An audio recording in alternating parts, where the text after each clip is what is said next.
حضرت عبداللہ ابن عباس رضی اللہ تعالیٰ عنہ سے مروی ایک روایت ہے، میں ایک دن حضور کے پیچھے بیٹھا ہوا تھا، سواری میں حضور کا ردیف تھا، تو حضور نے فرمایا، اے بیٹے، اے لڑکے، میں تجھے کچھ کلمات سکھاتا ہوں، تو اللہ کے حقوق کا خیال رکھ تو وہ تیری حفاظت فرمائے گا۔ تو اللہ تعالیٰ جل شانہ کے احکام کی حفاظت کر، تو اسے اپنے سامنے پائے گا۔ اذا سألت فاسأل اللہ، جب سوال کرے تو اللہ سے ہی سوال کرے، اللہ سے مانگنے کا مزاج پیدا کر لیں کہ فرمایا تمہارے جوتے کا تسمہ بھی ٹوٹ جائے تو وہ بھی اللہ سے مانگو۔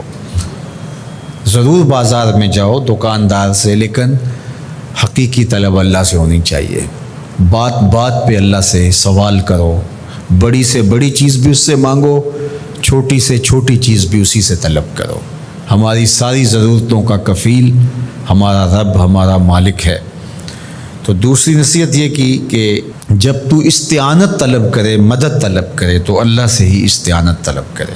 وعلم، اور جان کہ اگر ساری امت، سارے لوگ، پوری قوم جمع ہو کے تمہیں فائدہ پہنچانے کی کوشش میں لگ جائیں تو تمہیں وہی فائدہ پہنچا سکتے ہیں جو تیرے لیے تیرے رب نے لکھا ہے۔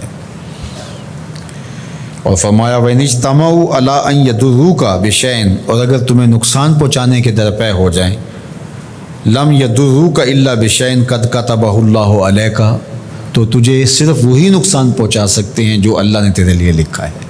سارا زمانہ بھی مخالف ہو جائے، تیرا کچھ نہیں بگاڑ سکتا۔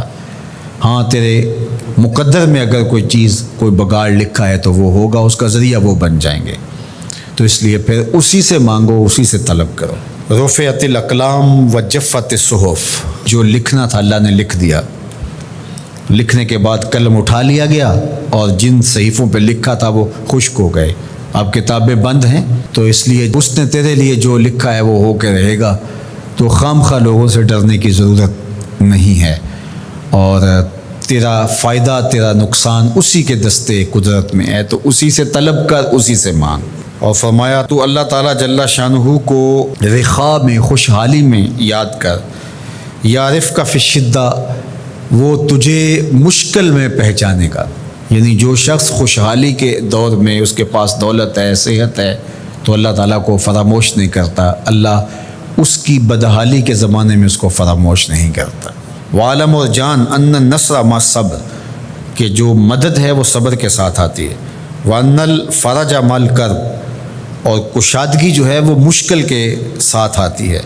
وان مع العسر یسرا، اور سہولت جو ہے وہ مشقت برداشت کرنے کے بعد آتی ہے، تنگی کے بعد فراخی آتی ہے۔ پہلو مشکل پھر تمنا، پہلو کنڈا پھر پل، شاید مگروں پہلو مکھیاں ڈس دیاں ڈنگ والیاں۔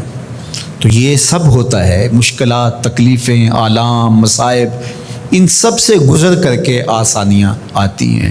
خود حضور کی زندگی دیکھ لیجئے، مدنی زندگی، مکی زندگی کے گزرنے کے بعد، طائف کے مراحل کو طے کرنے کے بعد آتی۔